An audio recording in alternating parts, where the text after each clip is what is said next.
So today we're going to talk about smartwear and in particular smartwatches. I'm going to focus mainly on the Sony Smartwatch 3. I've been using that myself and I think it's important that we get a few apps to talk to our customers about so that we can then sell it. Smartwear is not all the rage just yet, but it's definitely here and it's definitely growing, and when you bring Apple into the mix it's going to grow even more. So people are going to ask the questions, what can the watch do for me and how do I do it? They're going to want to customise their watch, so whether that means getting a snazzier strap on it or whether it's down to the applications, they will want to change it themselves. So we'll look at how easy it is to do that. Android Wear is the first application you need, and when you're setting the watch up with the phone, if you use NFC, it should actually prompt you to install these apps, a few extra ones as well. The first app I'm going to look at is Watchmaker. Now we're talking about personalising the watch, and Watchmaker lets you do that.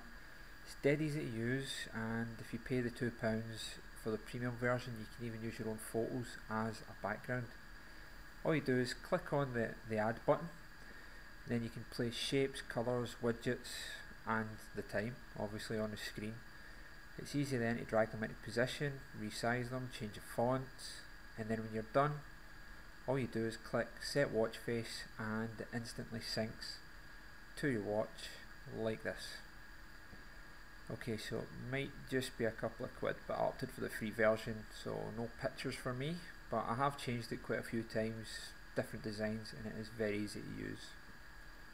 The next app is Wear Mini Launcher. Now this is actually a pretty pointless app. The watch is already a shortcut to all the apps on your phone, so all this does is give you an extra shortcut. It does seem like a waste, but to be honest I quite like it. It's a quick swipe on the screen and all your apps are in one place. You just tap them as you go. Again, you set it up on the phone as with most apps, and the watch takes over from there. Another app that you set up on the phone is Glimpse.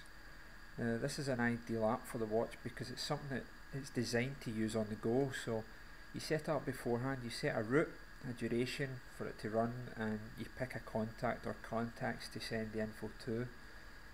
When you activate it, it will ping a message to that person or those people, either on the Glimpse app itself or as a text, email, Facebook, whatever you want really. They can then track your movements and your estimated time of arrival, so they know exactly where you are at all times. It's an ideal app for kids to let parents know that they're on their way home or wherever they are, or for bikers and people like that. I actually heard about the app from a biker whose wife didn't like him commuting because she always worried about what was happening to him on the roads. So he had the app so he could let her know exactly when he was en route. Saved her from worrying and also meant that his dinner was on the table when he got in. I use it for a similar reason for cycling, though I really wouldn't dare mention the dinner thing.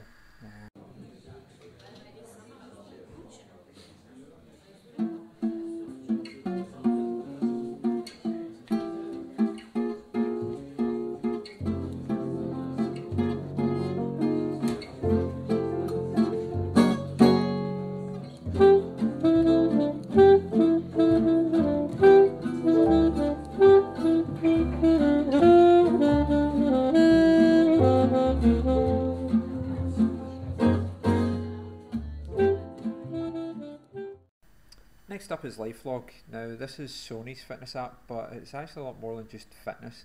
It monitors pretty much everything you do, whether it's fitness, phone usage, sleep patterns, a whole load of other things. It's your own personal stalker. My only gripe is that it's optimised for Sony handsets, so in my HTC it's missing a few options like cycling.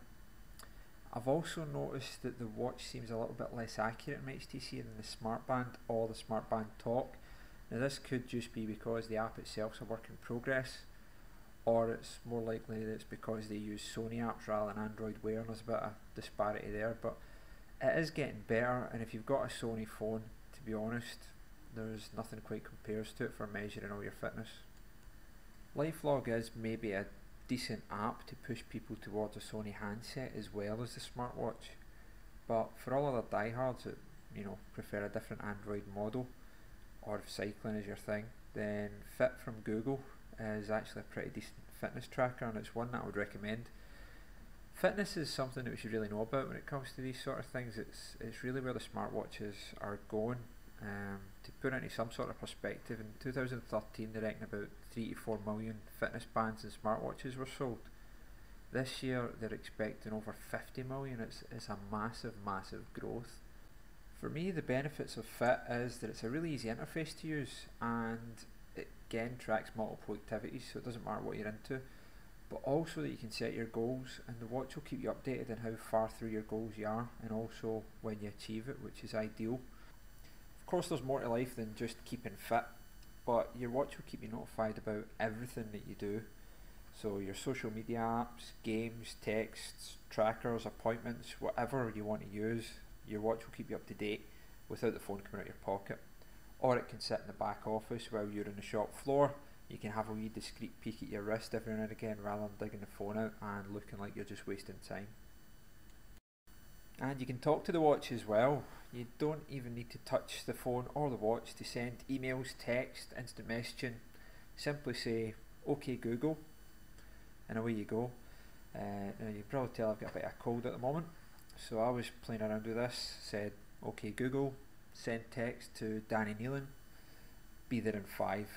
A couple of seconds later I get a text back which simply says, so I was a bit confused until I looked at my watch, and the message that I actually sent him was Peter Andre.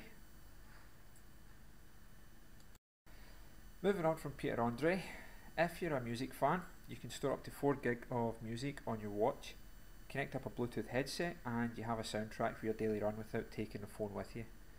Now, the easiest way to do this is using this cable and the Walkman app on your Sony handset. That will let you transfer the playlists that you've created straight onto the watch, and away you go. If you don't have a Sony handset, you can still do the same thing with Play Music, but it's done wirelessly. Now, the easiest way to do this, make sure you've got the latest version. In settings, make sure that download to Android Wear is ticked. Next thing you need to do is create a playlist out of your favourite songs, give it a name, and then click on download. Your playlist will sync with your Play Music account and your watch, and it's as easy as that. No plugging it in, no wires, no nothing. And all you need now is a car with a Bluetooth compatible stereo and you're sorted. And that is pretty much it. Like I say, I was just wanting to do the basics of some apps. You can get further information on the watch from these sites, or you can always give me a shout, I suppose. But to recap, it is useful information where and when you need it. You're going to get 2 days battery life, which the Apple Watch, they're talking about 3 to 18 hours. There's a bit of difference there. You've got touch and you've got voice commands. You've got Life Log, which will record everything you do, and it's scary but informative, and it could change your life. And you've got your music on the go, and it's all in a nice, neat, waterproof package. If you skip to the end and you're just looking for the quiz details, it's possible that you missed it. You should maybe try near in the middle. And if at all possible, guys, get yourself a smartwatch or a smartband Talk. The Talk does everything more or less that the watch does, but it is watered down, battery life's better, and you can take hands-free calls on it, which is awesome. So carry on, try them out, sell loads.